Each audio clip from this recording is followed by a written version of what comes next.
وماموسله ما خسر محانت جينكرا وحامدحني وماموسله ما خسر محانت جينكرا ونينان كمغنان مدوين بدلهان ونينا يمدني مدو مبدأ وهايدي ونينان كمغنان مدوين بدلهان ونينا يمدني مدو مبدأ وهايدي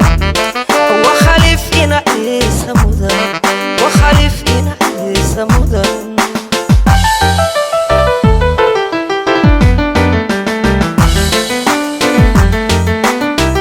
وهلي مقع كولي مقالة كستبا وهلي مرول بابا دلنتو مقشو وهلي مقع كولي مقالة كستبا وهلي مرول بابا دلنتو مقشو وخليفنا عيسى مدن وخليفنا عيسى مدن وخليفنا عيسى مدن وخليفنا عيسى مدن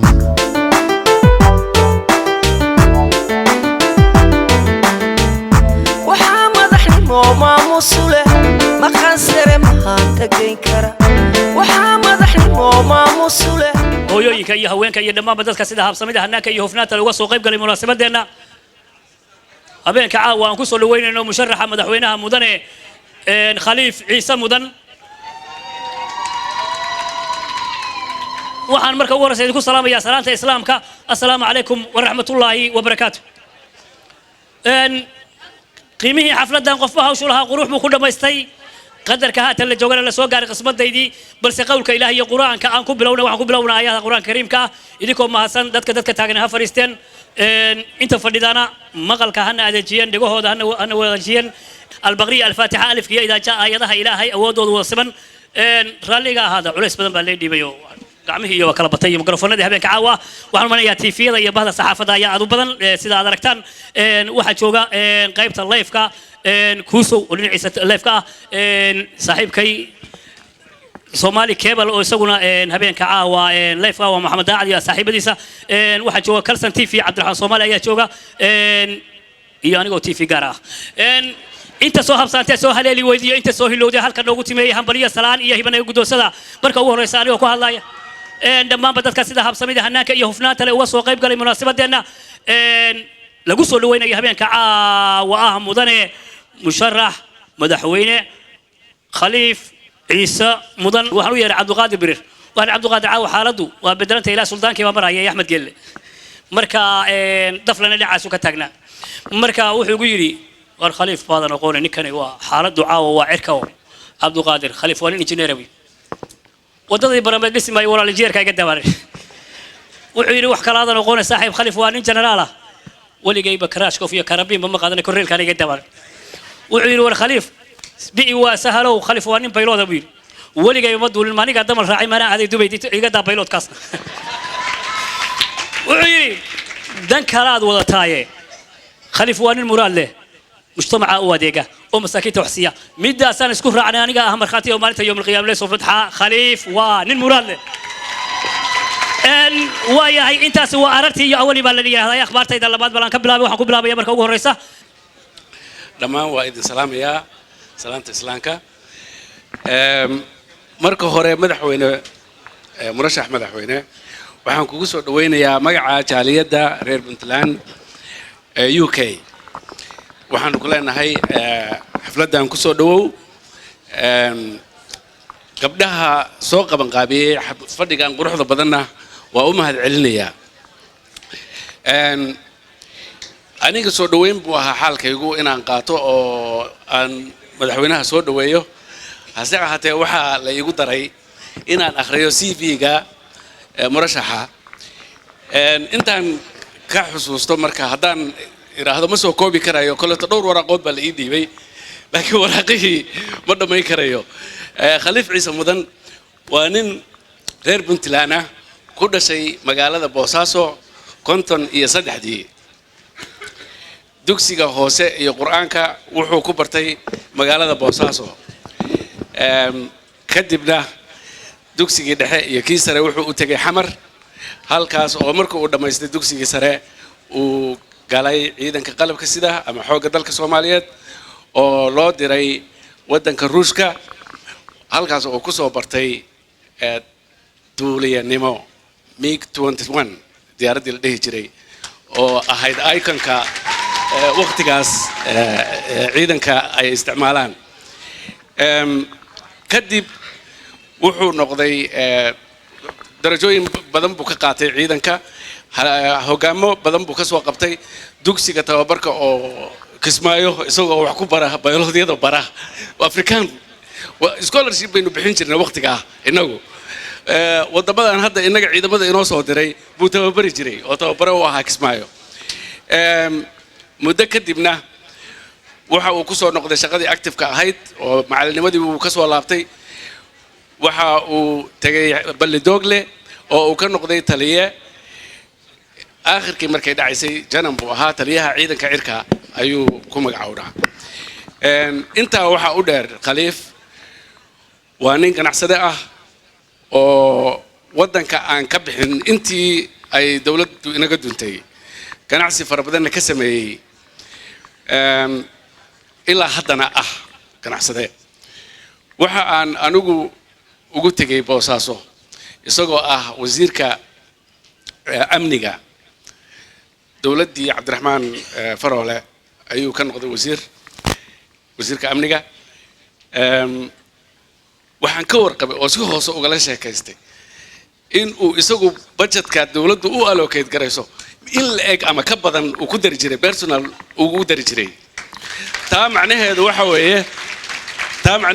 weeye Khaliif uma iman inuu Puntland ka xoogsado wuxuu u yimi in uu Puntland wax u taro ka dhaqaajiyo meesha ay joogto run ahaantii sidii uu sheegay Sahal dadka nin gargaara oo u gargaara weeye masaakiin koriye weeye Khaliif marka waxa aan warkayga ku soo koobayaa dadku waa tiro badan yahay Khaliif oo haddii Ilaahay kugu guuleeyo oo aad noqotid madaxweynaha Puntland waana rajaynaynaa waxaan ka codsanaynaa in aad xulatid dad nadiif ah ugaas Umar Geel ayaan dhibayaa mudane ku soo ugaas Khaliif waxaan hubaa aqoon badan baan u leeyahay ilaa muddo dheer haddaan idhaahdo waqtiyadii waxbarashada way isu dhoweyn way la yaabaysaan oo ninka weyn iyo ninka yar baa isku waqtiyo ahaa baad oranaysaan laakiin Soomaalidu ninba meeshuu rabo kala qabsan jiray oo sidaas aanu ahayn ilaa yaraantiisii baan ka warqabay oo dhaqankiisa akhlaaqdiisa muxuu ahaa deganaantiisa waayo aragnimadiisa iyo wasiirnimadii iyo generaalnimadii iyo hawlihii kale uu qabtay iyo inta idinka yaqaano idinka warrami mayo laakiin waxaan muxuu ahaa idin sheegayaa inta aan ka aqaan inay in badan oo wanaagsan tahay oo isagoo aan xilalkaas oo dhan qaban aan ka aqin inay tahay sidaa daraadeed waxaan u rajaynayaa inuu Ilaahay ku guuleeyo oo guul ku siiyo waxa uu raadinayo waa ku kalsoonahay in aynu mahadin lahayn haddii noqoto inuu isagu inoo soo baxo waxaan intaa uga gudbayaa madaxweynaha waxaan hubaa heeso badan iyo buraanburo badan oo Puntland ammaanteeda baa loo qaadi doonaa iyo Puntland ha lagu daydo iyo Puntland waxaasay qabsatay iyo Puntland heerkaasay gaadhay iyo Puntland dadka u fiican tahay anuu halkaa waa ka bayrayaa Puntland mar hore aanu dhisanay odayaashii joogay baan ka mid ahaa markii la dhisayo isimada ahaa wixii ilaa hadda indhahay ku dhacayeen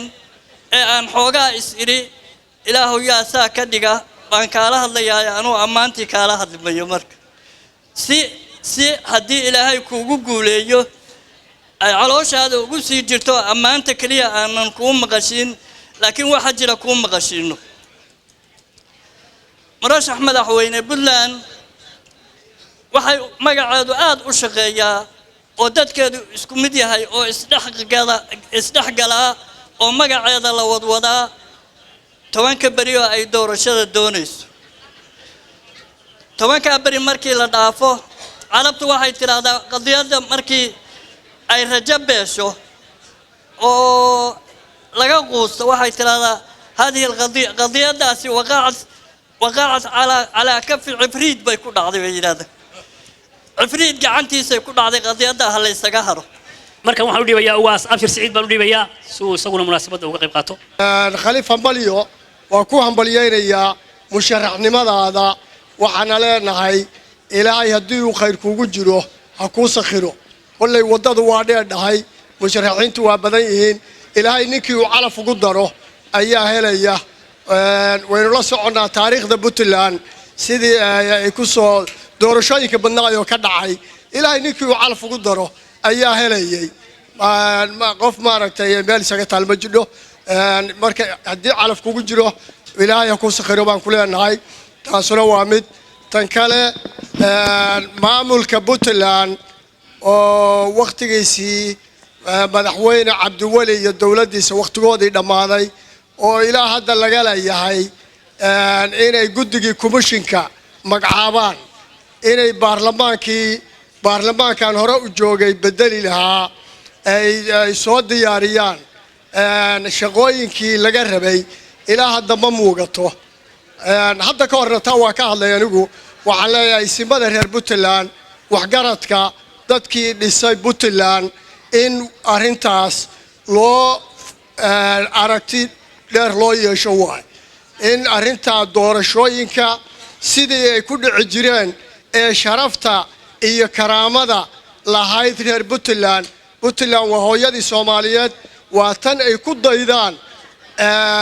ku daydaan maamulada kale oo puntland lagu daydo hooyadii ah iyada uunbaa laga qaataa kudayasho iyadoo kudayashadaa mudan in aan ilaa hadda iyadoo ay ka harsan tahay dil iyo xoogaa ay ka harsan tahay inaan baarlamaankana la diyaarin guddigii komishinkana la magacaabin ilaa haddana ay muugato dhaliilo maaragtay ay meeshii muugtaan ma doonayo inaan oday haddaad tahay maxaa la yidhi oday reer u weyn iyo mulisoba say uxoogii xuma sheegaan inaan wax sii sheegno dooni mayno loomana baahna laakiin cabdiweli waxaan leenahay madaxweynaha waxaan leenahay si sharaf leh oo karaamo leh puntland doorashadeeda ha ku dhacdo diyaari saasaanu madaxweynahana fariinta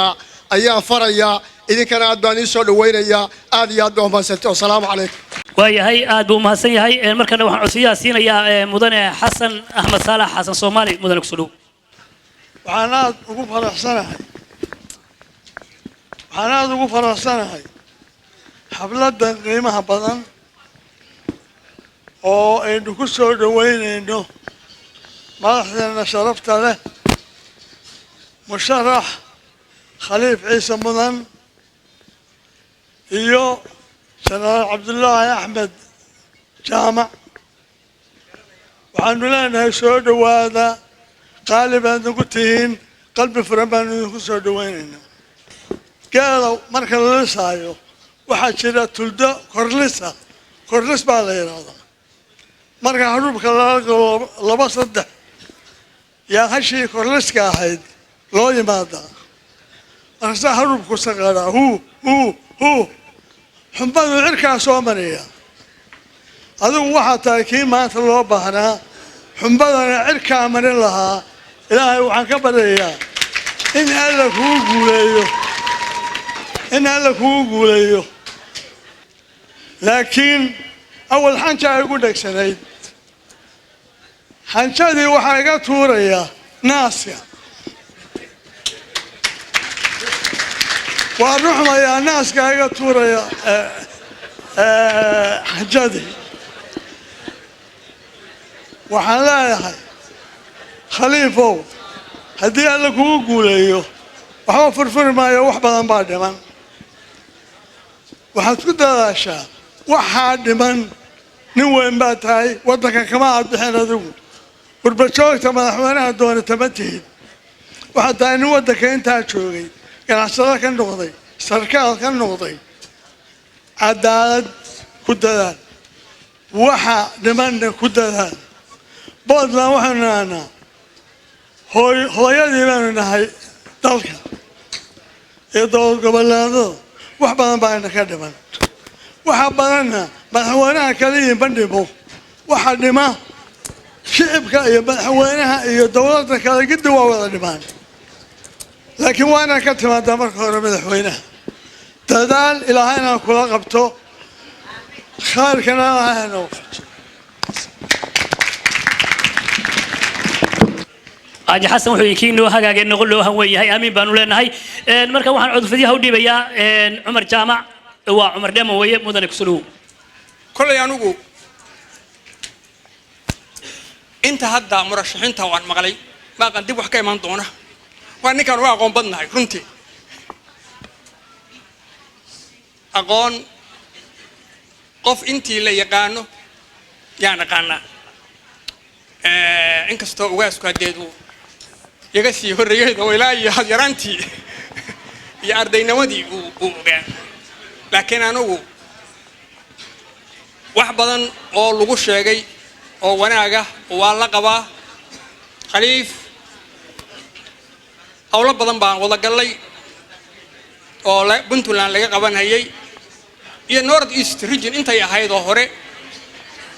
iyo intii xataa dawladdu dhisnayd oo hore oo sargaal ciidanka cirka madax ka ahaa oo ahaa isagoo sargaal Soomaaliyeed oo ciidanka Beledowgad jooga haddana aqoonsanaa inuu yahay sargaal ka soo jeeda gobolkii bari loo oran jiray markaas ama gobolada bari North East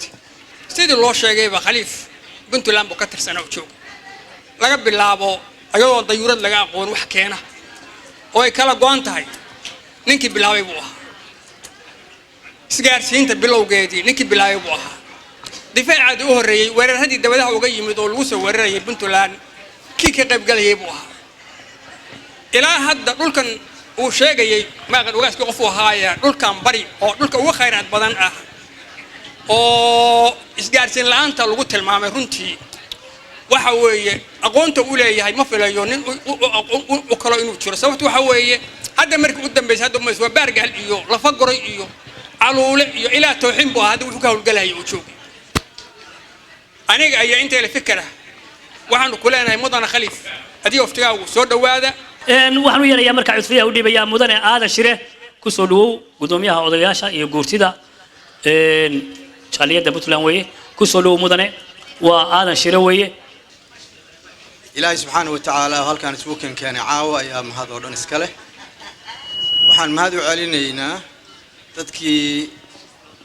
حفلة دان سوق بن قابي رجع دمربا انتي كسوق قيب قشي ودن وأيو مدنيين مشرح مدحوينه جنرال خليف عيسى مدن إيو كاليه عيسى جنرال عبد الله أحمد جامع الكثير ورنتي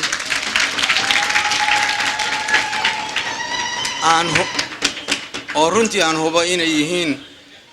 rag guud ahaan qiimo badan ugu fadhiya bulshada Soomaaliyeed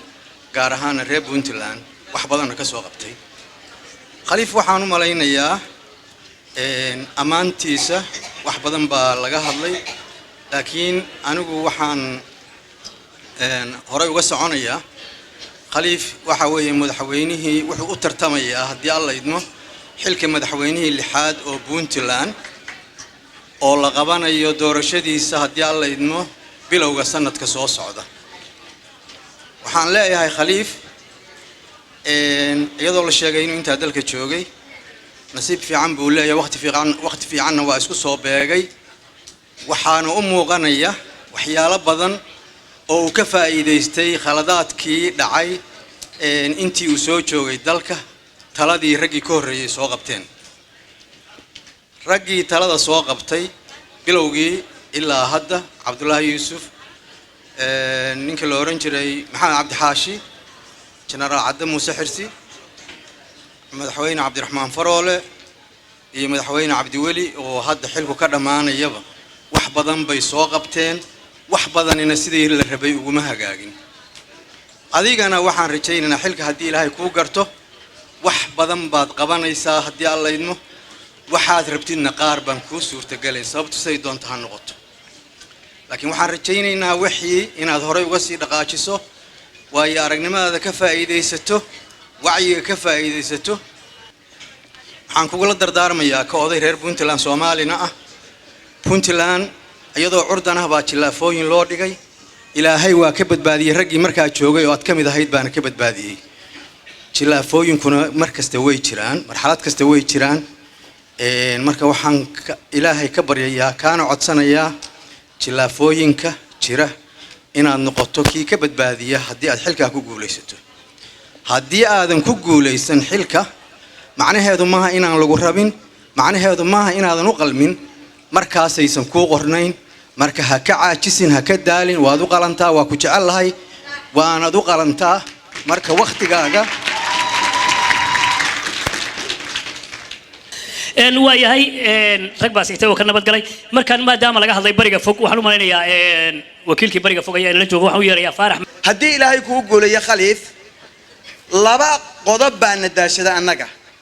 qodobada nadaashada waxay tahay birimageyda la iska xiro nabadoon la xiro suldaan la xiro dad la laayo war haddii dadka la xiro oo la laayo maxaa haray maxaa xukumaysaan weeye taam wixii aan ka oran lahaana waa taas ayaan ku leeyahay waa kula dardaarmayaa inaad dadka aad xukumaysaan u dhibrisaan oo khaas ahaan birimageydada nabadoonnada la xiraayo salaadiinta la xiraayo aadan xirin taas waa mid anigu tii aan ka hadli lahaa bariga fog bay ahayd oo waxa sheegay garaadkuna waa sheegay dadkii iga horreeyana waa sheegana waxa yidhi haddii lagu sheegayana waa la sheegaa haddii lagu sheegana waa la sheeraa waa la yidhi waxaan kaloo leeyahay waxa weeye waxaan leeyahay oo kugu oranaya waxa weeye khaliif annagu adiga kaaga biqi mayno nin dadkan waxay doonayaan waxa weeye niman baana soo mara badan waxay yiraahdaan buuraanu soo dejinaynaa barooraanu soo dejinaynaa laakiin xagga markay tagaan waa isbedelaan ballantaa naga qaado inaan noo ofinaysan taa waa noo qabanaysaa iyadoo dadka ku sugan ee goobta badan yihiin haddana habeenka caawa waxaa si gaara noogula sugan fanaaniintii hobelada waa beri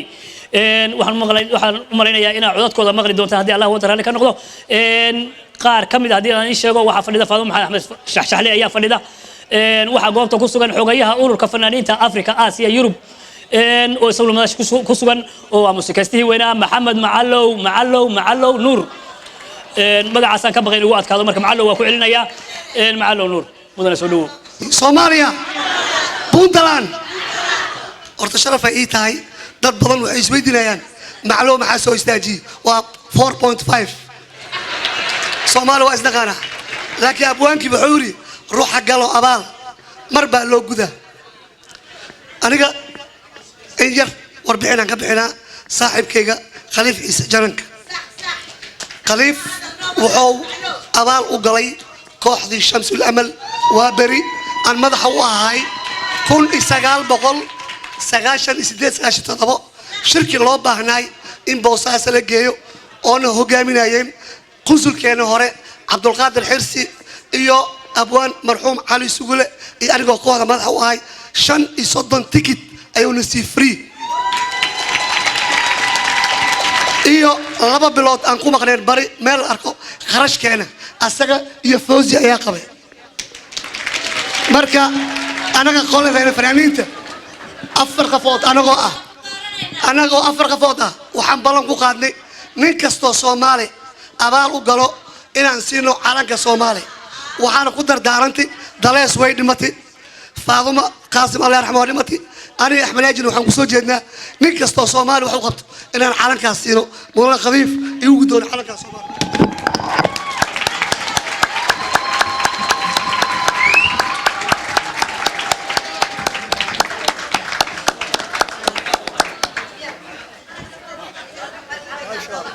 ما شاء الله تبارك الله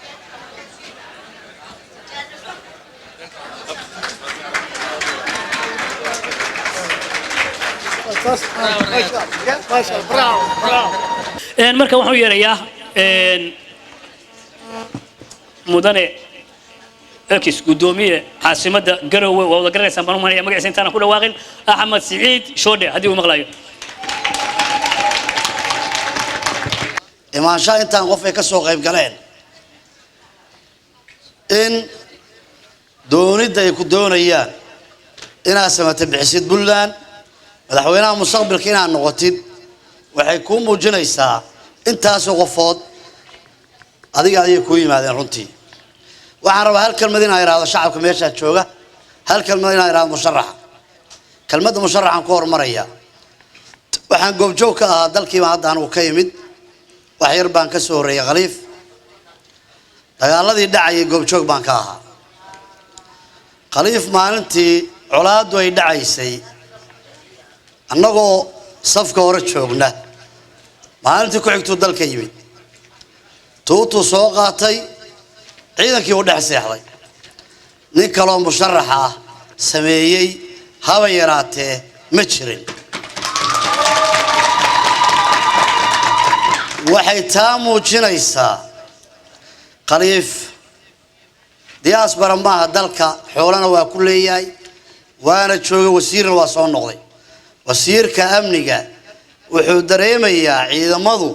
inay u baahan yihiin nin walbo musharaxa nin walbo ciidanka wax ka yaqaan inay u tagaan lana joogaan in fact musharaxiin kale waa tagayeen laakiin wax wiig seexday oo ciidanka wiig la joogay khaliif baa jira waa idin cadeynaya marqaati baan ka intaa ka bacdi khaliif waxaan kaa doonaynaa ilaahay hadduu ku siiyo wax ku fari mayno haddee adaa xoogaana laakiin waxaana dhibtay ciidamadii Puntland u soo halgamay oo maalin iyo habeen TV-ga taagan sheegaya in mushaarka 6 bilood la siin inaan 3 bilood la siin inaan 4 bilood la siin haddana gacmo shisheeye oo aan dareemayo Puntland burburkeeda in laga shaqeynayo ay u gacan haadiyeen arrintaas waa qatar weey waxaan qabaa marka arrinta iyada ah ilaahay hadduu kuu guuleysiiyo inaad wax ka qabatid maxaa yeelay amni hadduusan jirin nolol ma jirto waxaan aaminsanahay professionkaaga inay tahay amni waxaan aaminsanahay oo kale eelaborada hadda la dhisay oo waaweyn oo Puntland ay leedahay inaysan wax biisanaysan runtii loo ahayn 2 iyo 3 diyaarood baa ku soo degaa sidii loogu talagalay anfici lagama helo waxaan aaminsanahay professionalkeeda inaad tahay aviation inaad baratay inaad duuliyad tahay dareemi kartid waxa looga baahan yahay eelabor taas inaad tirada ku darsatid bismillaah kariim midaan raba shacabka reer UK waxa weeye kelmad inaan iraado farax fuqira iga hormaray kelmadda laakiin fakta xaqiiqada idin taabanaya musharax walba markuu idin yimaado waa u soo camirtaan waad ammaantaan waa ognahay dhaqaale ma siino laakiin waxa sababaha ay u yimaadeen waxa weeye isimada waxa laga yaabaa inteena meeshaan joogta nin walba nabadoon buu ku xiran yahay isim buu ku xiran yahay maanta gacantiina doorashada Puntland caawa taala 19ka gacantiina ku jirta hays oranna dadka gudaha jooga kaliya talada leh ma laha talada waa idin cadeynaa inay talada lahayn inka soosaal ii soo dhawaaday waxaan u cadeynayaa lacagta ugu badan oo Soomaaliya gasho qurba joogta bixisa oo dirta nabadoon baa u dirtaan islaam baa u dirtaan habarta wiilkoodu codeynaya u dirtaan xaqiiqiyan sida awgeed taladu gacanteena ku jirta ninka aan doonayno haddaan isku tashanno oo aan ka waantogno waryaa reer hebela waryaa ku xiga waryaa in adeerkaaya waxa anagoo dhan ku midaysanahay Puntland oo wanaagsan ayaa anagoo dhan deeqda nama deeqdo shakhsi aan wadanay inuu madaxweyne noqdo laakiin waxa muhiim ah waxa aan filanayno madaxweynaha qabanayo inaan garab siino sida aan hore u sheegay waxaan idin khaliif ciise sagaal waxyaabood oo kaga horeeyo musharaxiintii kale ayaa jirta saddex ana idin sheegay saddex waxa idin sheegi doona fanaaniinta saddexna Cabduqaadir Bil baa idin sheegi doona marka saddexdii fanaaniinta ayaa soo hormarinaya heestan soo socota waxa loo tiriyay musharaxa madaxweynaheena khaliif ciise mudan saacabka aniga tabaya heestan waa ajaa'ib dhiga aad u fura waxa ereyadeeda lahaa qof abwaanada oo goobta ku sugan waa xawakiin ayaa ereyada iska lahayd laxanka iyo habka muusigu raacayana codku waa mataanihii nimca yaasiin iyo mustafa dafle sida inka haysto sida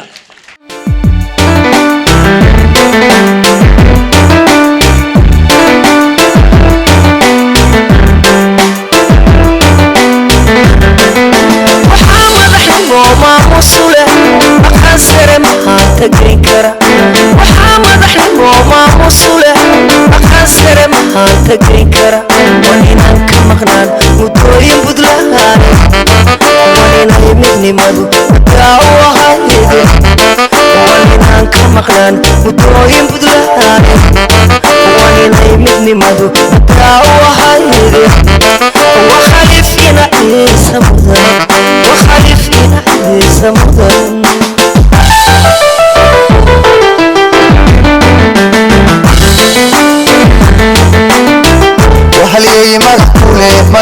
kastaba وحلي مر والبابا دلنتو مقشو وحلي مقتولي مقالة كستبا وحلي مر والبابا دلنتو مقشو وخليف كنا عيسى مدن وخليف كنا عيسى مدن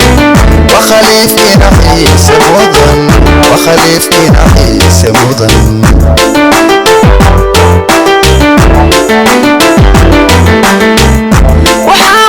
وما مصلة ما خسر ما تجين كرا وحامد وما مصلة ما خسر ما تجين كرا ونينا كمقنا مدوين بدلهان ونينا يمني مرو مبيعو وحيدي ونينا كمقنا مدوين بدلهان ونينا يمني مرو مبيعو وحيدي وخليفنا عيسى مدن وخليفنا عيسى مدن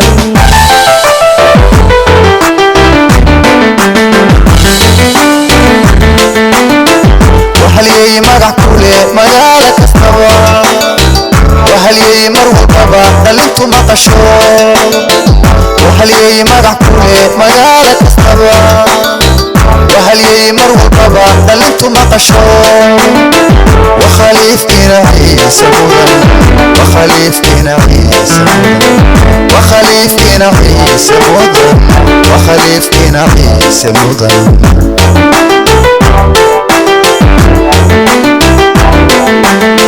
وحلي موسيقي قبيلة كمرن وحلي ما كده معينه في الشهر وحلي موسيقي قبيلة كمرن وحلي ما كده معينه في الشهر وخليفنا عيسى مدن وخليفنا عيسى مدن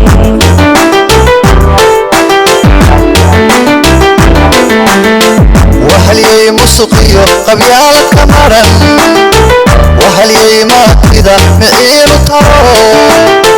وحلي موسيقي قبيلة كمرن وحلي ما كده معينه ترى وخليفنا عيسى مدن وخليفنا عيسى مدن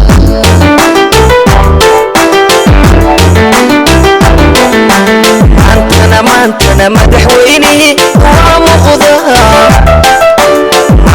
مانتنا مدحويني ومقضاها وخليفنا عيسى مدنو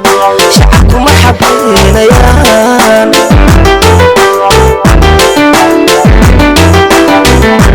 مانتنا مدحويني ومقضاها الله مانتنا مدحويني ومقضاها وخليفنا عيسى مدنو شعبكم مرحبين يان مانتنا مدحويني ومقضاها الله مانتنا مدحويني ومقضاها وخليفنا عيسى مدنو شعبكم مرحبين يان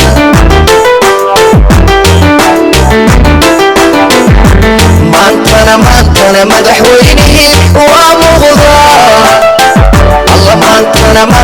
مدحويني ومقضاها وخليفنا عيسى مدنو شعبكم مرحبين يان waxaan u maanayaa wixii Allah haysan habeenka caawa waa naga helaysaan geel fuli gaari maayaha ka daba fulo shalay maanta ku ilow sheekh ba ayad ku ilow baan idin leenahay wixii hore quba caawa wax badan baan u qaadaa dhigi doonaa waayay markaan waxaan daymoonayaa dhinaca dumarka weeye waxaan u yeerayaa qof habeenka caawa madasha aan ku kulannay oo markaas ay habeenka caawa codsatay madashaan inay ka soo qayb gasho duruufo jira awgood sababa jira ayna sheegi doonto waa wasiirka haweenka arrimaha bulshada wasiirka haweenka iyo arrimaha bulshada ee Khaatumo State waa Sahra Khaatumo qof salaam magac baxday weeye Sahra soo dhaw mudane iyo marwooyin dadka meesha isugu yimi way salaaman yihiin xafladan aad u quruxda badan ee sida way looga soo shaqeeyay dadkii ka soo shaqeeyay rag iyo dumarba way mahadsan yihiin inta markaan ka gudbo aniga caawa waxa iigu horeysa waliga xaflad Puntland leedahay caawa iigu horeysa ninkan markaa Khaliif Ciise mudan waxaan aaminsanahay inuu nin ideen amran yahay sababtoo ah haddii saara khaatuma u timi halkaas uu madaxweyne Puntland ku yahay codkaygu horeeyayna anaa siiyay codkaygu horeeyayna anaa ugu riday sidaasaa ninku amran tahay meel walba waan tagaa laakiin wali xaflad Puntland leedahay caawa iigu horeysa marka saasaa nin amran ku tahay soo dhawow baan ku leeyahay mar labaad iyo mar saddexaad dalkaaga iyo dadkaaguba waa kuu baahan yihiin dhulka maqana waxaan u malaynayaa nin waliba doorasho ku gali jiray shalay buu Cabdiwali lahaa Faataxa laguma qabsan laakiin ninkii soo celin lahaa inuu khaliif uu yahay baan u malaynayaa maalintii aad tuutaa gashatayna waan ogaa tukaraq waan kula socday indhahan kugu hayay wax qabadkaaga iyo taariikhdaadana haddii hadda la bilaabo lama dhammayn karo taariikhda ku qoraysa hore u soco baan ku leeyahay hambalyan ku leeyahay guulayso baan ku leeyahay reer Puntland dadkii wada dhistay isu keen gobolada Moqolsool iyo Sanaag iyo Cayn warsangal iyo dhulbahanta waa ku dulman yihiin Puntland saddexda calan u baaqatay saddexda calanna waad ka mid tahay laakiin nin inta ka weyn baan ku haystaa hankaaga iyo maskaxdaada iyo dadnimadaada iyo raganimadaada dadka isugu soo dhaweey oo dadka isugu soo jiido waa loo baahan yahay adoo kalena loogu baahan yahay guulaysaan ku leeyahay hore u socor baan ku leeyahay ana codkaygu horeeyay waan ku siiyay hambali shukri soo dhawow baan leenahay shukri khaliif magaciisaan u soo kacay abwaanadna maahay laba habo buraanbura dhammaantiina waa idin salaamay bisinka ka bilaaba iyo qowlan been ahayn bisinka ka bilaaba iyo qowlan been ahayn ilaahay waa badbaad shaaninkii badsada Allah barakeeyo kulankeena baawir kale سلام بريجيو بديو بورها بكعولس سلام بريجيو بديو بورها بكعولس سديد انتنا وبالارن باوير كله كأود جنبرفون كي باريس كسوبيان خليفة وبامباشي برتاكو قليبيا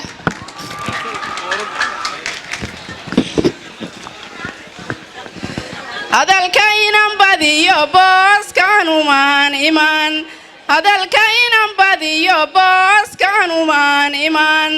waxaad ballan qaaday Puntland inaad bishaa barwaaqo gaarsiiso bulshadeeda beel walbaba amniga aad badiso shacabkuna bilkhayr dhaa خليفة Puntland رجادي بدبادين جيري خليفة Puntland رجادي بدبادين جيري تلا مركي بوغضني منكي بحنان جيري برمعد اللباهن جيري باتكو برحلة ضحي بس كما دحتو يو ربي جانا كوغو بشرو برجيغا iyo magaca iyo baawirkaaga badan inaad barasadanta noqonayso waabiyaan dhammaan Puntland aday ku bersaynayaan baska madaxtooyo rabbigan ha kugu basharo alkiyo boosaaso iyo buurihii qardhood alkiyo boosaaso iyo buurihii qardhood banaankii garoowe gaalkacayadii bilayd banaankii garoowe gaalkacayadii bilayd sanaag iyo baranay buu hodlayo dhul badan dhammaan Puntland aday ku bersaynayaan baska madaxtooyo rabbigan ha kugu basharo haddaad booskan lagu doorto baashiyow haddii booskan lagu doorto baashiyow oo aan madaxweyne Puntland ku soo baxdaa ballantii aad qaaday inaad buuxisaan rabnaa badaha iyo beerihi iyo beeyadaba u tali gobolada baaday ah inaad booqataan rabnaa dhammaan Puntland ammaankeedu bataa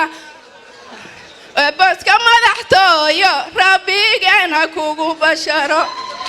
waa idin salaamay dhammaantiin raalliga ahaada aad bay u mahadsan tahay shukri yaasiin aad bay u mahadsan tahay markaan waxaan codfiyaha u dhiibayaa mudane ex wasiir axmed cali askari ayaan u dhiibayaa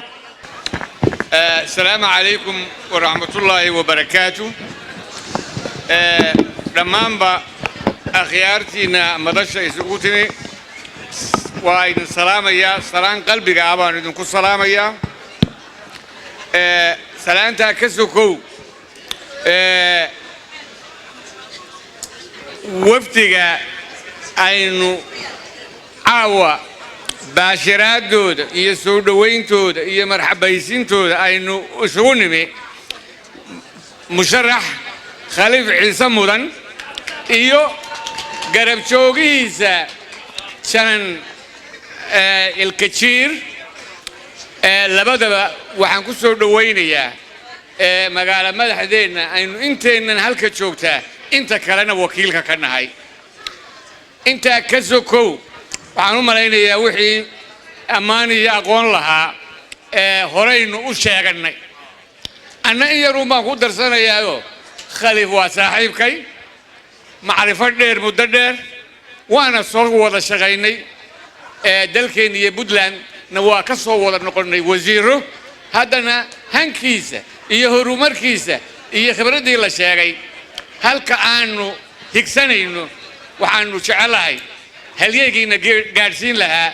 inaad tahay waxaad hibatay adiguna himeladeeda hayna ilaahay hayna wada gaadhsiiyo intaa ka sokow madasheenna meesha isugu timi waxaan leeyahay afkeenna iyo uurkeenna labadu bal aan midayno wax badan baan wax soo dhowaynaa wanaag iyo ammaan afka ka sheegnaa laakiin midkaasi waa inuu uurka jiraa oo aynu ka dhabaynaa dadka wakiilka innaka ah ee aynu u idmanno xildhibaanada inay noqonayaan inteennani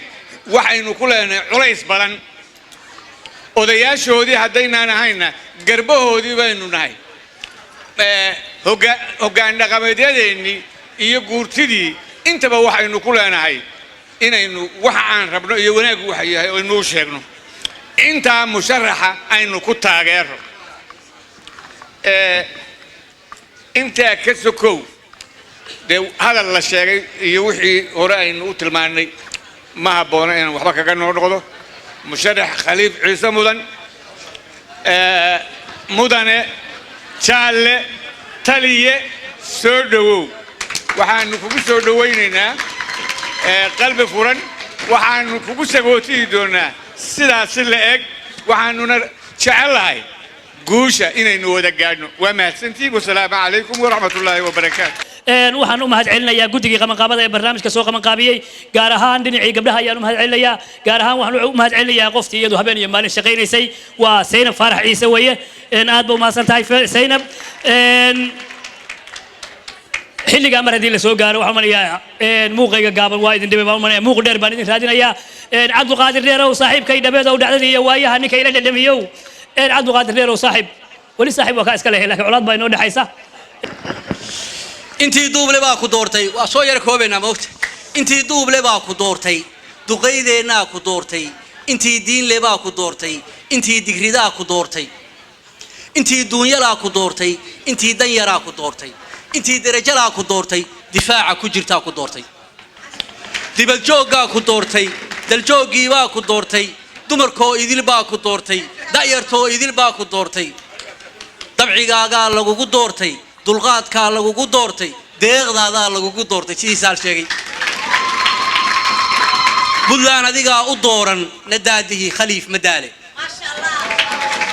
dunjiga baran baa ku doortay abtiyaal baa ku doortay dunjiga baran baa ku doortay dildishiyo dhahar baa ku doortay damalla xagaraa ku doortay deegaanka bari baa ku doortay dangoray iyo ayl ku doortay diricyada mudug baa ku doortay domciyo sool baa ku doortay dalkoo idil baa ku doortay بدلان أديقا أدورا ندادي خليف مدالي انت هدين ودقا سودوين وقدقنو كفتن كيبينو قلينا مركب هبين كي دويتو عبد الرؤوف بعدتك كور يا ريموت كوا وحي كليه عبد الرؤوف أنا نقانو والنرويجان وأف نرويجان وحكى على جوضة كوا وحي كليه ما هو فينلاند ور عبد رؤوف مقعيدا أسماء الحسنى وكجرا كوي اللي يري من أحصاها دخل الجنة وكجرا ونما يورير قروي مقع في عام ويا أبشريست عاو حلو قلنا وضياشي خرود يقولنا عاو ضرورة أيه هو غير يسموت نما كهرير مدوق أصحاب بانو نهاي ونما كساقوها يستابوت نما وحقريم ما قلبت مركان سوس عدي بيير وريا كالي بريرو أبا هرير بري هاي نما هو توان بهودي بهدير تهديل الريبو بها كليا أبان بكلين وقت مركان سانقول أبهدير تبحادو الريبي وحير حير كانوا بناين إيجا بتاتا ما بيرتمان دتكون لما بيرتمان برسيمة كلي قبان بوقش هذا بوركا كفلا فوت متبايري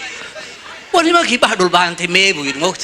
سو متبري قال كله ما يوني ما كوجرا بايري وربيل بان بعدي دونها أنا بدي بيش مري نمان بقول جيل وذن نمان أري بدن لهاي نمان بابور كجورين أنا وكم أرك بحضا برواقة تالميجا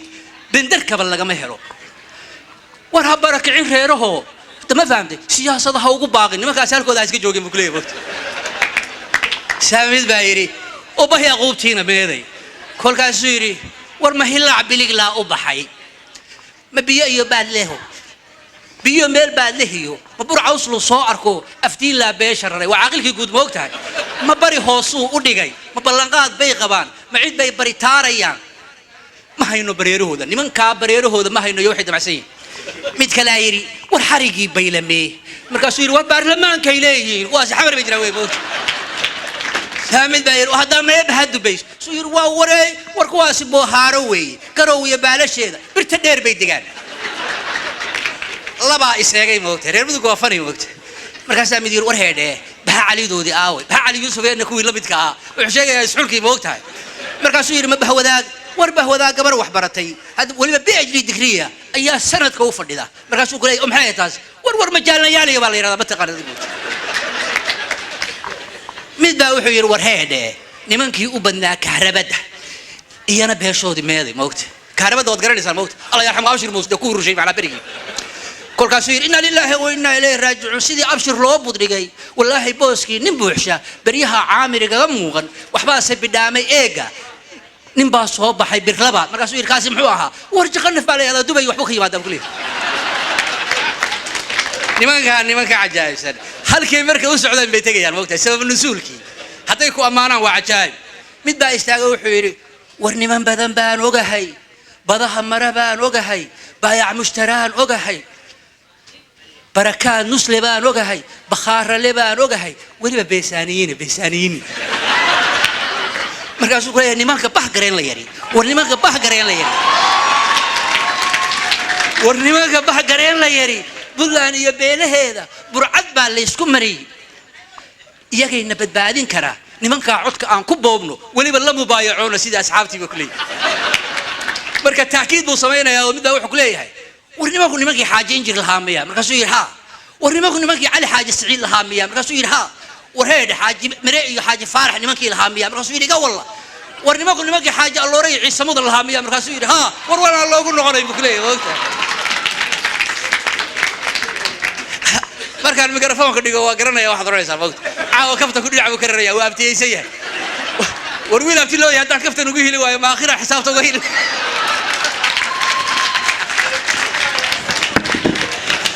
هذا ما سيهي عبد القادر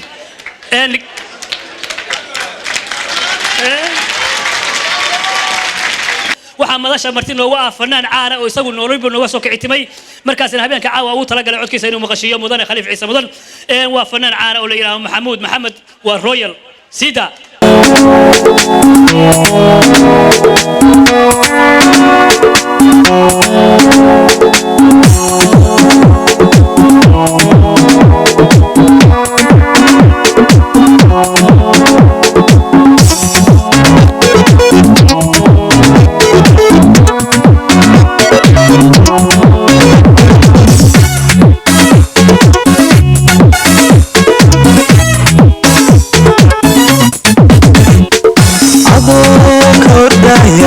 naftani ogolaatay inay ku ag joogto maxaa ku amraya adoo ka ordaya naftani ogolaatay inay ku ag joogto maxaa ku amraya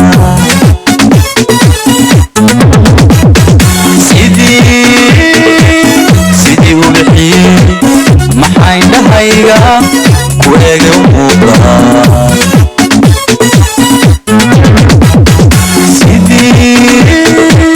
sidii u bixiyey maxay dhahayga ku eege u muuqdaa abbayaadog inaan ku jeclaaday qalbiga ku adeecay ilaaqda ka jooji qalbiga ku adeecay ilaaqda ka jooji qalbiga ka jooji ilaaqda ka jooji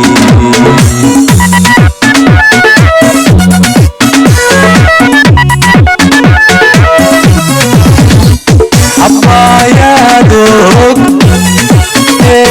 inaan ku jeclaaday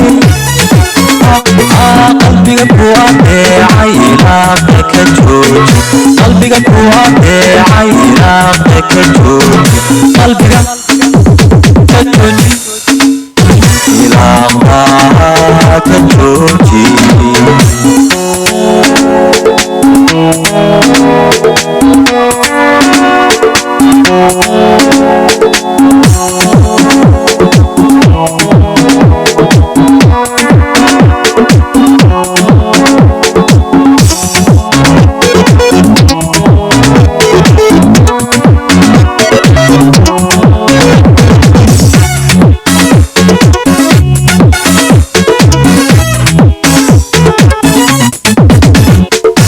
agoon kiraya weliba yarkaya qofaad uga liita maxaan kugu eersan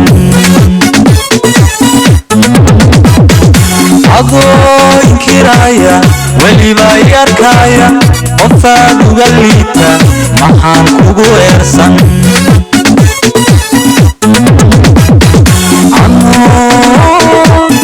anoo islaamu afkayga maxaa amaan ku qasbaya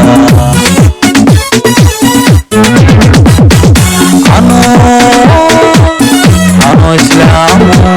afkayga maxaa amaan ku qasbaya abbayaadog inaan ku jeclaaday qalbiga ku adeecay ilaaqda ka jooji qalbiga ku adeecay ilaaqda ka jooji qalbiga ka jooji ilaaqda ka jooji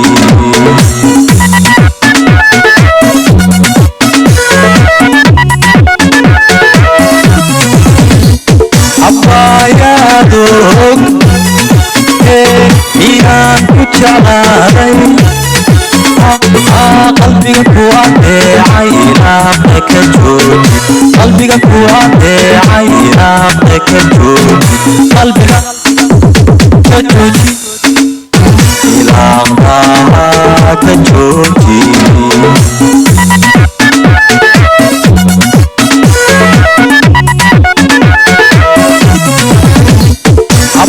abbayaadog inaan ku jeclaaday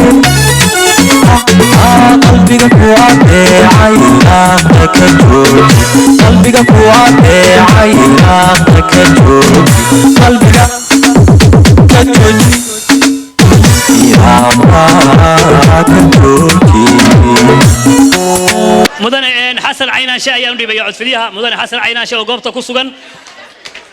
soo dhawow mudane baan leenahay xasan caynaanshe anigu jananka odhan maayo waanu ku doorannay laakiin waxaan leeyahay doorashadaadu tartankaad ku jirtaa waxay kuugu xidhan tahay laba arrin talo iyo taariikh gobolka aad u sharaxan tahay taariikhdiisa haddaynu dib ugu noqonno calankan gobolkaasuu ka yimi calanka shanta geesle maskaxdii calankaa keentay gobolkaasay ka timi yaasiin maxamed inankii SYL yaasiin cismaan maxamed SYL maskaxdeeda lahaana gobolkaasuu ka yimi waxaa gobolkaa ka yimi constitution dimuqraatiya ninkii ugu horreeyey ee sameeya oo ah cabdirasaaq xaaj xuseen waxaa gobolkaa ka yimi cabdilaahi yuusuf oo maanta taariikhda cusub ee dowladda aynu ku naaloonayno dhidibada u taagay garowo 1 iyo garowo 2 gobolkaad ka timi wuxuu ku leeyahay ummadda Soomaaliyeed taariikhdaas waxay tahay isukeenka iyo midnimada walaalaynta ummadda Soomaaliyeed haddaad tartanka taa soo celiso waad kaga guulaysanaysaa ragga kula tartamaya haddaad mid labaad ku darto Puntland 20 sanadood bay jirtay maskaxdii gobolka ka iman jirtayna waxay ahayd sharciyada ummadda u sameyn jirtay maanta waa dhaliilay in odayaal 20 sano iyadoo jirtay doorashada qabtaan oo aan ummaddu qof waliba xaqiisa ku ridin doorashada taana waxaan ku leenahay u sheeg oo tartanka ummadda u sheeg goorta aad u qabanayso dadweynaha Soomaaliyeed qof waliba xaqiisa ku ridayo waxaad kaloo ku guulaysanaysaa tartanka oo aad kaga guulaysanaysaa ragga kale Puntland 5 gobol baa u register garaysan sidaan filaya 20 sanadood 3 madaxweyne ayaa u dhaartay anigu reer Burcaan oo Burcaankay laakiin aad baan ula socdaa 3 madaxweyne u dhaartay 5 gobol ayaa u dhaartay waxaan isweydiinayaa 3 gobol waan arkayaa labadii gobol xagee yaa la amaahiyay waxaan jecelahay inaad ummadda u ballan qaado si frankly ah oo qalbigaaga iyo qulubtaada ay ka daalacdaan ummaddu labada gobol meeshay ku maqan yihiin ee amaahda ugu maqan yihiin inaad ummadda u sheegto sidaad u soo celin lahayd si sharaf iyo nabadgelyo ah ee aad gacanta ugu soo celin lahayd maamulka intaasaan macaawa kugula talinayaa taariikh ahaanna kuu siinayaa inta aan kaa maqlay hore kuumaan aqoonin laakiin intaan kaa soo wareystay run ahaantii waxaa tahay figar aad iyo aad runtii dadku u ammaanayaan haddaba waxaanu jecelnahay ilaa 60kii annagu sacabadaanu garaacaynay wayna mudhaxadeen madaxun baanu ammaanaynay waxaanu jecelahay inaad kii mutaysta noqoto inaad cabdilaahi ciise noo noqoto inaad SYL noo noqoto inaad maanta ummadda Soomaaliyeed garowe waa la xamanayaa waxaanu jecelahay taariikhda ummadda Puntland inaad soo celiso ee ahayd ummadda midnimada Soomaaliyeed dadka lead gareeye ee hogaamiya inaad soo celiso oo ummadda Soomaaliyeed iyo midnimadii Soomaaliyeed aad xafiisyadii xamar ku yaalay nooga furto Puntland kii maaliyadda noo furto oo qorshayntii noo furto oo u horseedo adigu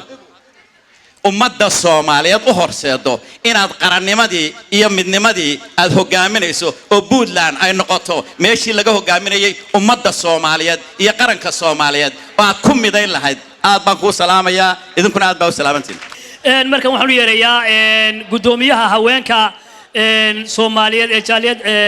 jaaliyadda Soomaaliyeed ee UK nadiifo qaran oo taqaanin nadiifo soo dhawow caawa xafladan quruxda badan oo ay soo qabanqaabiyeen jaaliyadda sharafta badan ee Puntland oo loogu talagalay musharaxa madaxweynaha Puntland mudane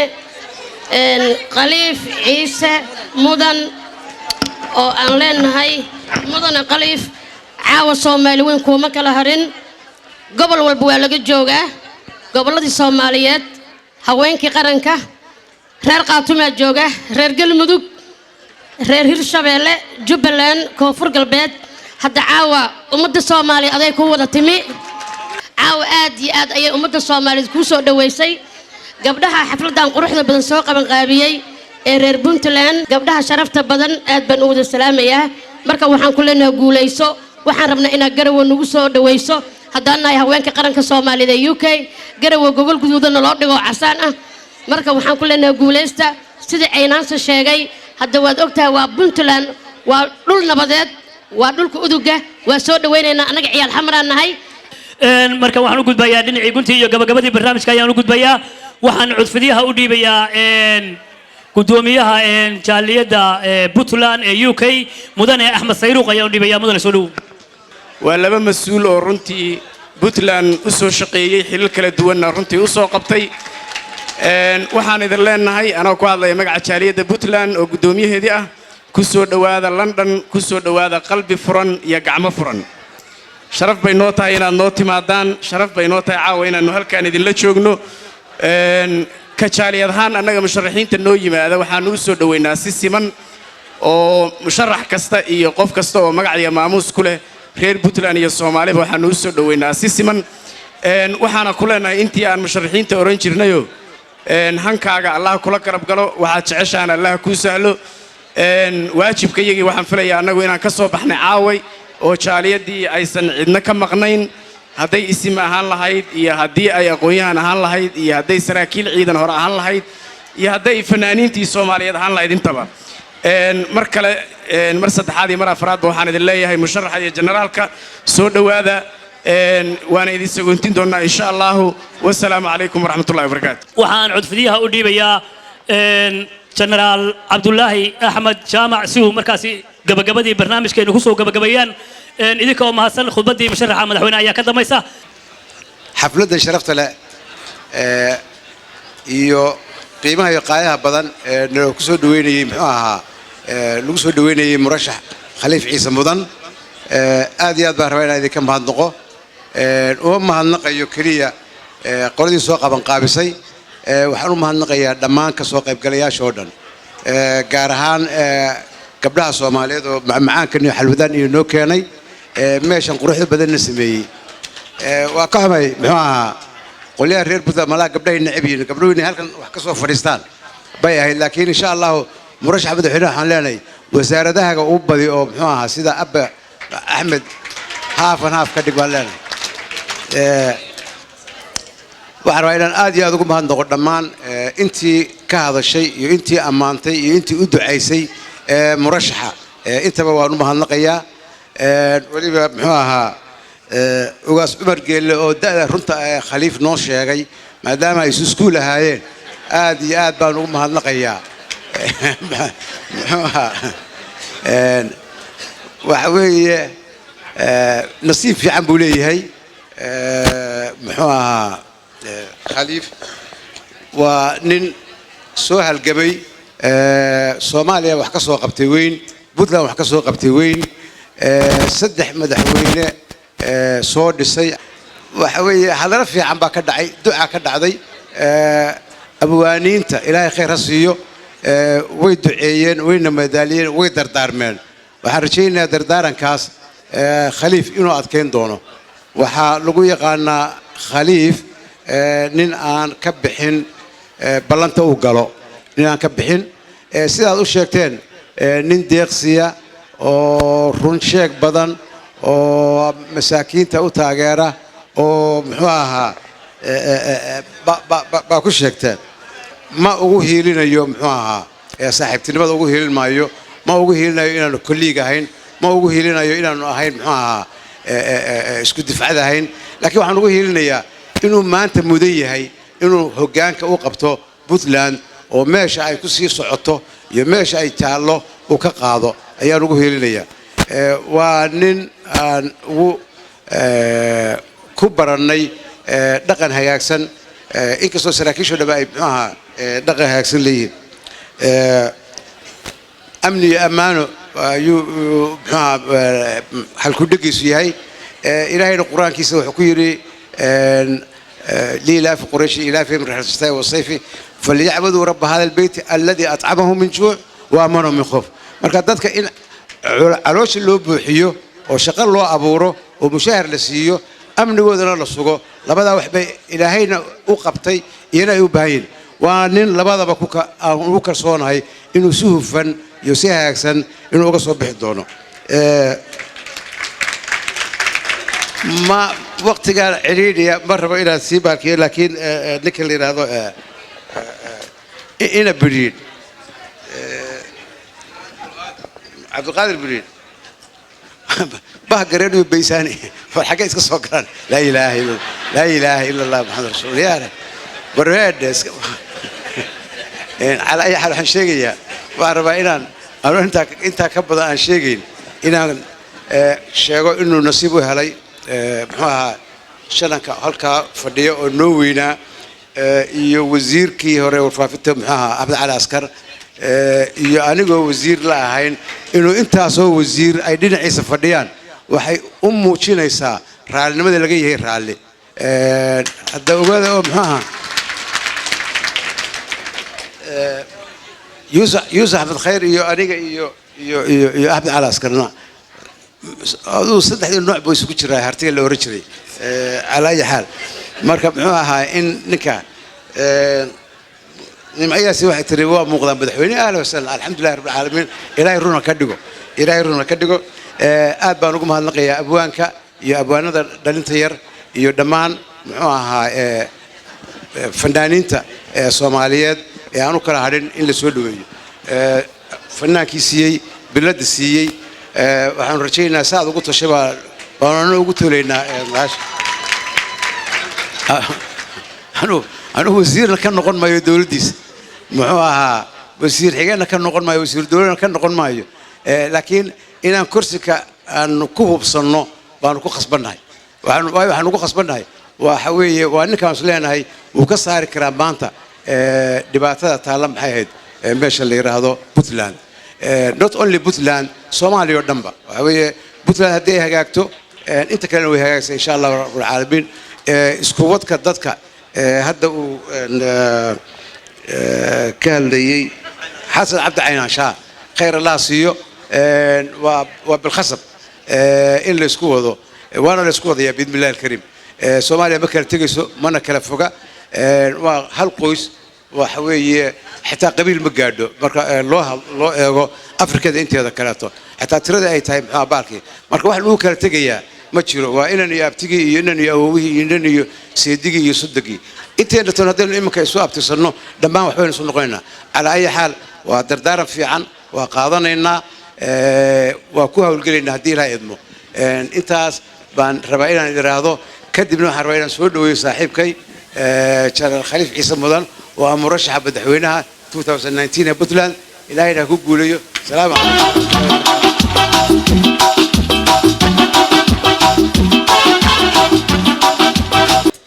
dhammaan ka soo qaybgalayaasha xafladan intii soo abaabushay iyo intana daawanaysa dhammaantiin waan salaamaya salaanka bacdi hadda caawa shaki baa ay galay inaan nasiib badanahay sababta ay gashay waxa weeye waxa jooga 4 wasiir aan soo wada shaqeynay 5 baa jooga waxa jooga General Yusuf General Al-Kajir Dr. Ahmed Ali Askar Mohamed Godane waxa kale halka jooga oo aad aan ugu faraxsanahay ugaaska oo yiri waa isku dhaweyn laakiin aan isku kala saxin waxa kale jooga saaxiibkay aanu maalin shaqada wada galnay oo pilot ah oo general ah Maxamed Saciid Axmed Al-Haatami in la yiraahdo cirada ku arkina cirada markaan la wax diglaashay uu lahaa marka cirada daama waxaan aad ugu mahad celinayaa fanaaniintii erayada qiimada badan halkan ka soo jeediyay oo kala ahaa Mustafa Nimco Yaasiin Nimco Dareen عثمان يوسف شكري ياسين عبد القادر بدان iyo royal intuba waxay sheegeen kelmado aad u qiimo badan oo xusuus ku reebaysa maskaxdayda waxaana idinka ballan qaadayaa waxaad sheegteen inaan fuliyo haddii la yidhaahdo waxaan halkan uga soo jeedinayaa bogaadin boqor burhaan boqor muuse iyo suldaan siciid oo xal ku gaaray arrintii ka dhacday baran oo allah u naxariistee suldaankii ku geeriyooday halkaas ahayd ilaahay waxaan uga baryayaa laba suldaan baa dhintay labadaba ilaahay uu naxariistii ka waraabiyo waxaan kaleeto leeyahay eheladii uu ka dhintay oo ka tanaasulay xaqoodii ay lahaayeen oo ilaahay dartiis uga tanaasulay oo gartay aabbahood in ilaahay dilay waxaan leeyahay isagana ilaahay ha u naxariisto idinkana khayr waara allah idin siiyo nabad baa ka taliseen waxaan rabaa inaan sheego doorashada puntland loo tartamayo waa sanadkii 20aad baa la marayaa 20 jir ninku markuu gaaro waa nin weyn oo taliya puntland inay talisaa la rabaa waqtigii la soo barbaarin lahaa way soo dhaaftay maxaa ka dhiman puntland dad baa isu yimi waqti bay geliyeen waxay yidhaahdeen waa inaanu dhisannaa maamulka maxaan u dhisanaynaa inaynu ku kala badbaadno maxaa kale inaynu dadka ku badbaadino maxaa kale inaan Soomaali ku raadino dadkaasu fikirkoodii way hirgeliyeen waxaan qabaa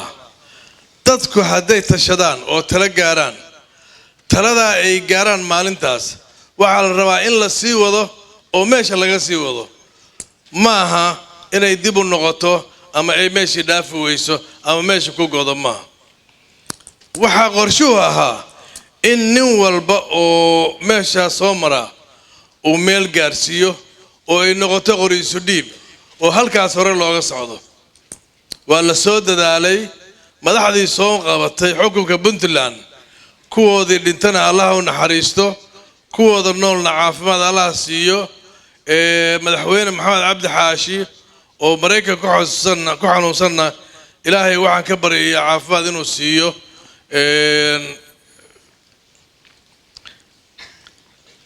inuu ilaahay caafimaad siiyo nimankaasu taariikh bay soo mareen way soo dadaaleen way soo halgameen minba meel buu soo marsiiyey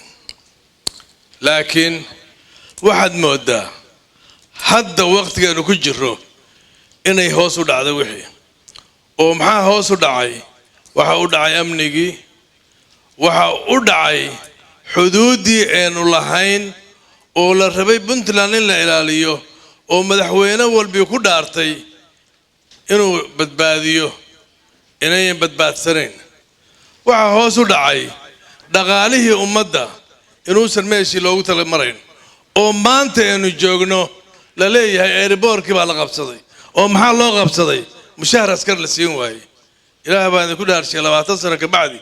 waxayna qabta miyaa anaa isu jawaabaya maya wey dastuurka dowladda Soomaaliya waxa ku yaal inay puntland ka horeysay dastuurka Soomaaliya lagu dhaqo privilege-na ay leedahay talana la siinayo maanta taladii ma hayno waxaasoo dhan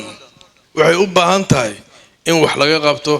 dibna loo saxo meesheedii lagu celiyo waxaa dhacaya dhibaatooyin dad baa dhibanaya dadkaas waa dad reer puntland waxay u baahan yihiin in la badbaadiyo yay ku dhimanayaan waxay ku dhimanayaan qabiil waxay ku dhimanayaan khawaarij waxay ku dhimanayaan ciyaal mindiya sita maxaa ka maqan meesha amniga ummadda loo igmaday inay dowladda buufiso dowladda waxaa laga rabaa inay amniga ummadda iyadu mas-uul ka noqoto. waxaa ku dhintay sool ayaan dhaweyd dad 60 gaaraya, dad 100 ka badanina waa dhaawacmeen. kuwii dhintay allah u naxariisto, kuwa dhaawacana allah u boogadhayo. arrintaas waxaa mas-uuliyadda ka saaran tahay dowladda Puntland, waayo waa shacab reer Puntland tallaabo la qaaday ma jirto. isimada aaday oo hadda jooga oo xalka ka raadinaya ilaahay ha ku guuleeyo, iyagana khayr allah siiyo. laakiin doorkii amniga Puntland waa maqan yahay. buuraha galgala iyo kuwa bari niman khawaarij ah oo aan u dhalan dalka, oo aan u naxayn, oo ku talagalay haldoorkooda ee ninka waxgaradka ah, ninka caalimka ah inay dilaan oo sabab aan u hayn iyo qiilay ku dilaan baa jooga. wax laga qabtay ma laha. waxay u baahan yihiin in laga saaro lagana tirtiro sida ugu dhaqso badan. ilaahay idankiis xukunka haddii ilaahay dhiibo ma maqli doontaan khawaarijtaas. dalkana amnigiisa waa ka shaqaynaynaa oo waxaanu ku dadaalaynaa. waxaan ballan qaadayaa inaan xal u gaaro cid kasta oo iskhilaafaad qabiil ka dhacdo. xuduudda dalkana inaan sugaan ballan qaadaya.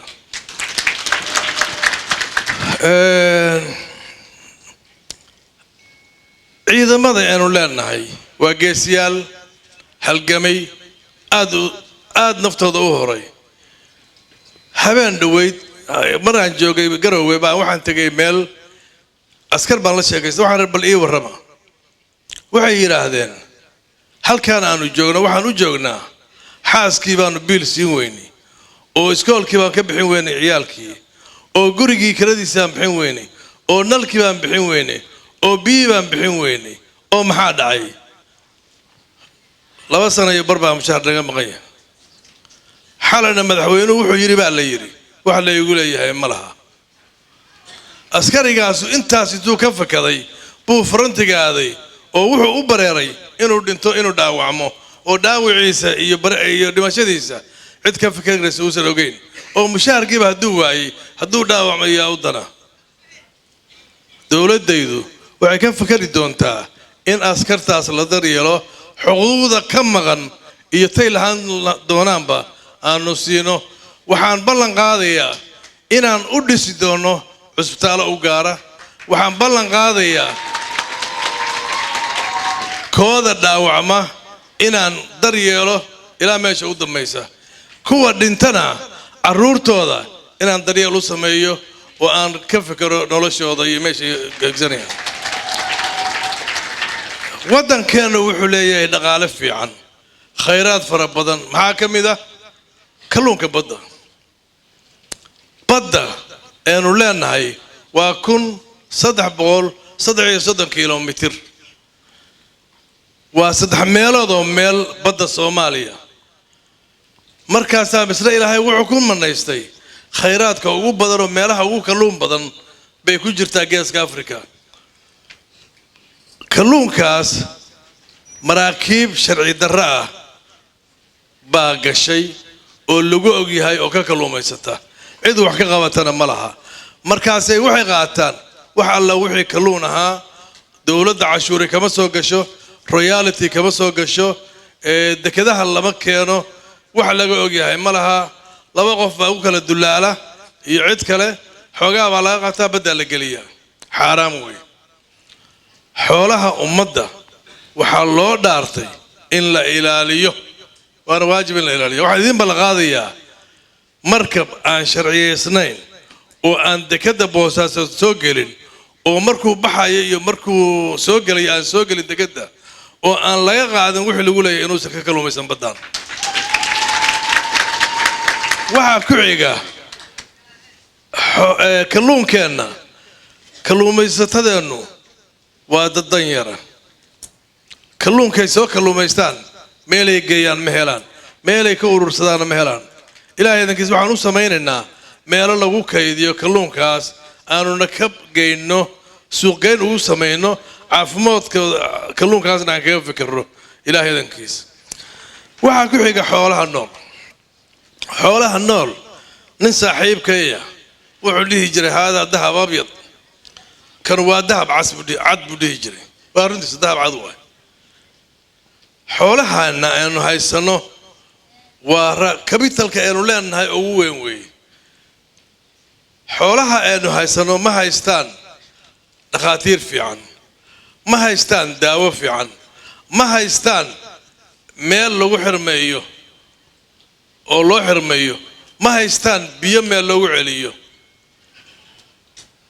haddii ilaahay madaxweynenimada ii dhiibo waxaan ballan qaadayaa inaan dar yeelo xoolaheenna si ay u noqdaan waxaynu cunaynaa xoolana caafimaad qaba kuwa aynu dhoofsanaynaa xoolo caafimaad qaba kuna aynu dhaqanaynaa xoolo caafimaad qaba u noqdaan waxaan maqli jiray bari waa gaari waa rumaysnaa waagaan ardayga ahaa mooska waxaa naloo ka keeni jiray cadan galgalana waxaa laga soo guri jiray timir busr la yidhaahdo xagaaga markay tahay waxaana haysay aqoon la'aan waxaana haysay dadaal la'aan hadda maanta beeraha ku yaalla puntland aad bay u badan yihiin waxaa ka soo baxana xamar baa loo dhoofiyaa haddaydan aaminan iyo haddaa aaminaysaanba waxaan u taagnaa yaanyo laga soo guray garowe agteeda oo dayuurad la saarayo loo diraayo xamar waxaa ku yaalla beero fara badan oo dalagyada nooc kasta ay ka soo baxaan hadda ogaada adduunkana maanta cunno yari baa laga baqayaa cunnadana waa beero karaa dhulkeennuna wax walbaa ka baxayo oo anaa tijaabiyey marka waxaan ka fikari doonaa ilaah idankiis inaan ka shaqayno in la helo dhul ku habboon beeraha oo loo diyaariyo abuur caafimaad qaba iyo qalabkii ka shaqayn lahaa beeraha kadibna aan u samayno meelo lagu iibiyo oo magaalooyinka iyo tuulooyinka iyo degmooyinka waxaa ku xigta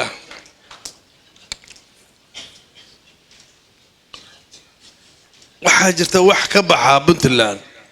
oo aan meel kale ka bixin oo la yidhaahdo beeyada waa geed ilaahay ku beeray meesha xabagta ka soo go'dana ay noocyo badan tahay noocyadaas tan ugu qaalisan waa $120 tan u raqiisanna waa $28 kiiladeedii waa qaniimad ilaahay na siiyey waxaa la qaadaa 2 siisan baa la jaraa marna 3 bilood weeye oo 500 oo tan baa laga qaadaa marna waa bilya baro 200 oo tan baa laga qaadaa marka 700 oo tan oo average $50 tahay kiiladii waa nimco weeye inaynu suuq u samayno oo package loo sameeyo oo adduunka loo suuqgeeyo u baahan tahay waa ka shaqaynaynaa ilaahay dadkiisa haddii ilaahay nala qabto arrintan waxaa laga hadlay ganacsigu wuxuu u baahan yahay waddooyin wuxuu u baahan yahay airboorro wuxuu u baahan yahay dekado waddooyinkeennu ma fiicna mana badna waa yaryihiin ganacsiguna waddo la'aan ma socon karo faarax haddaaye wuxuu yidhi lacag badan meesha dhig faarax bowel waddankaa lacag ka buuxdaa ta waddankan si fiican u maamulaya waddooyin iyo dekado iyo airboorana ka dhisaya waxaan ugu horreynaya waxaan qabto waa waddooyinka aada xeebaha oo laamiga ku soo xirmaya waayo dhaqaalaheenni xeeb ku jira waxaa kaleeto aan qabanayaa waddada garoowe iyo gaalkacyo u dhaxaysa way jajaban tahay mashruuc baanu helay mashruucii lagama faa'iidaysan si la rabo loogama faa'iidaysan ilaahay idankiisa markii ilaahay ugu guuleeyo dhaqaalihii aan ku dhisi lahaa dekedda gacantaan ku hayaa ilaahay idankiisna waa dhisayna waxaanu u baahannahay daryeel joogtaa in lagu sameeyo waddooyinkeenna oo laga ilaaliyo inay jajabaan ama burburaan waayo cid inoo dayactirta oo inoo hagaajisa heli mayno inagu inaanu ka shaqaysanay u baahan tahay waa ku darayaa insha allah dekada laaskare waxaanu leenahay iskuullo badan oo dhalinyaro badan oo aqoon leh oo aad u maskax badan ay ka soo baxaan dhallinyaradaasu shaqay u baahan yihiin waxay u baahan yihiin in lodba lodku ka horeeyo uu shaqo helo si ay u higsadaan kuwa ka dambeeya dhallinyarada aan ka sheekaynayo yaa masruufa yaa koriya yaa iskuulka ka bixiya waxaa ka bixisa gabar khayr qabta oo rafaad ku korisa oo hawshaas ay ku jirto xaalkeeda ilaahay og yahay oo isleh maantaad ka saarto dugsiga sare biilkaa kaa bixiyo oo dhibaatadan ka baxaad ku korinayso markuu ka soo baxo shaqo ma helo waxay tidhahdaa bal waayee ku sii dar oo waxay tidhaahdaa war bal digriga ha qaato digrigii bay qaadataa markaasay tidhahdaa sanadkan weel talo wiilkii waa shaqaynayaa shaquu waayaa dib bay isku noqotaa waxay tidhaahdaa war bal tii labaadoo la sheegaya ha lagu daro master bay ka soo saartaa shaquu laayahay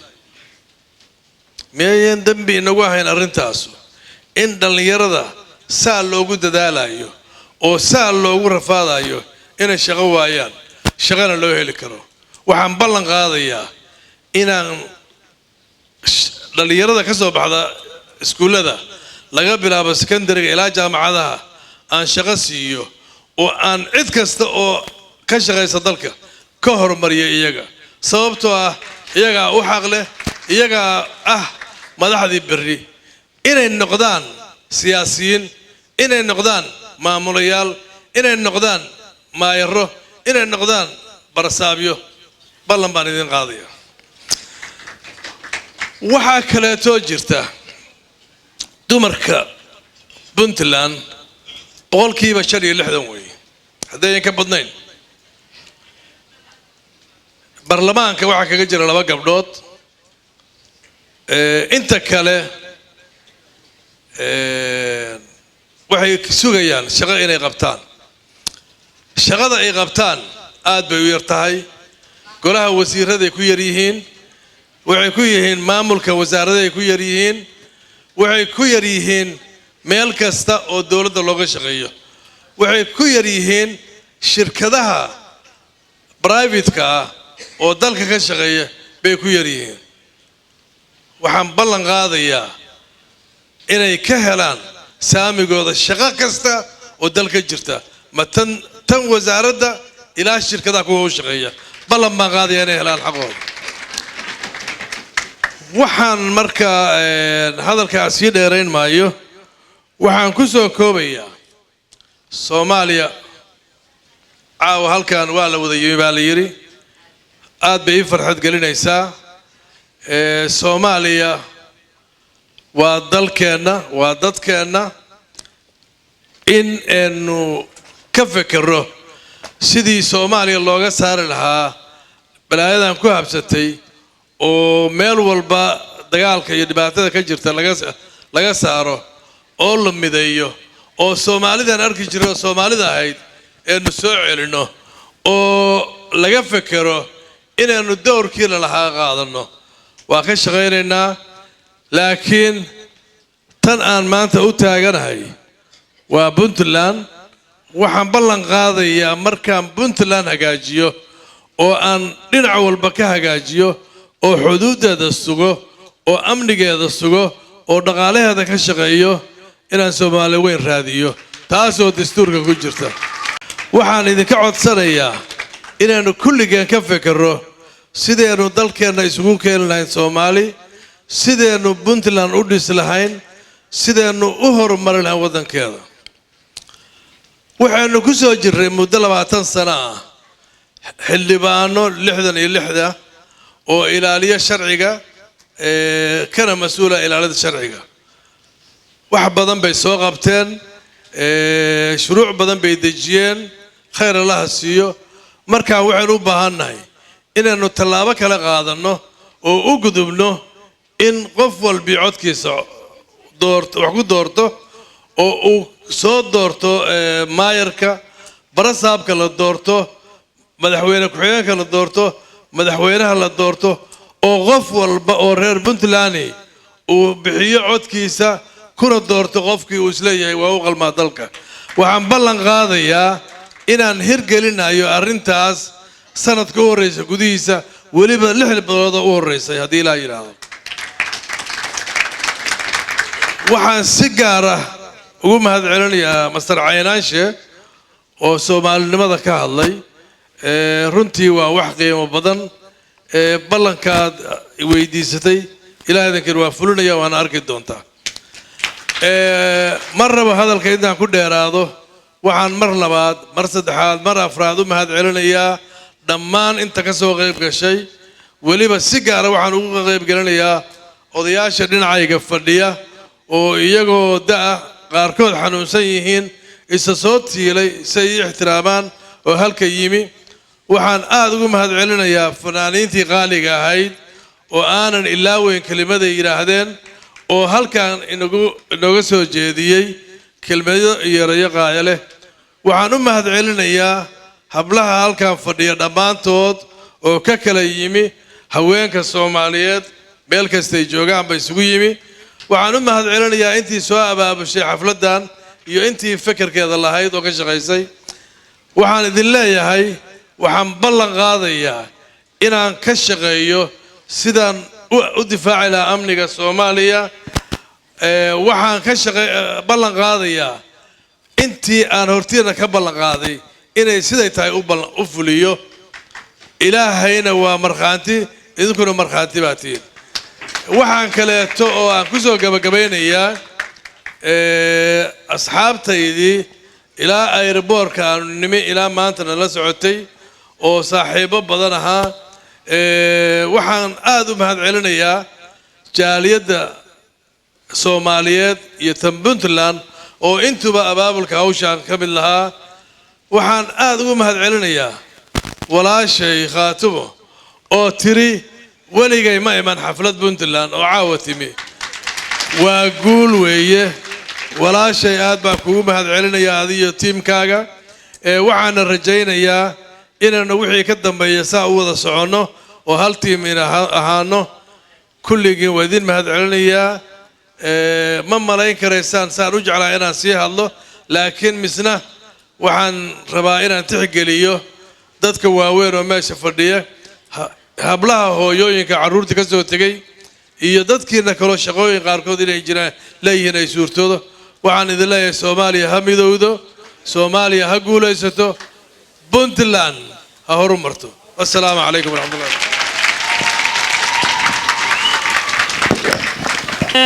heestan soo socota waxay noo qaadi doontaa fanaanadii caanka ahayd nimco dareen oo taqaaniin oo goobta ku sugan iyaduna habeenka caawa heestan miraheeda laxankeeda muusigeeda waxa iska lahaa alfanaan muallif abwaan Mustafa Dafle oo isagu caawa ka hawlgalaya goobta wixii la sugaa waa nimco siida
الجال فولي كاري مايه أكدب فولو الجال فولي كاري مايه أكدب فولو الجال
فولي كاري مايه أكدب فولو